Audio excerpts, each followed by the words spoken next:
சாப்பிட்டு அன்னைக்கு கையங்களும் மாற்றணும் பார்த்தீங்களா?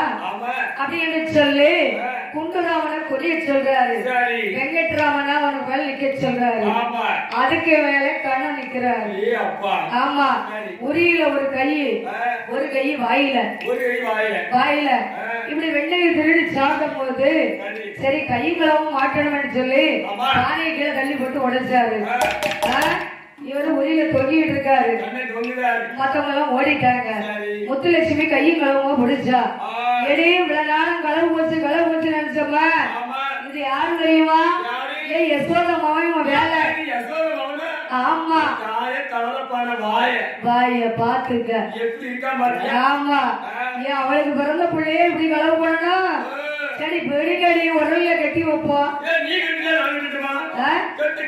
கட்டு அப்படின்னு சொல்லி கண்ணனை பிடிச்சு கட்டி வச்சாச்சு.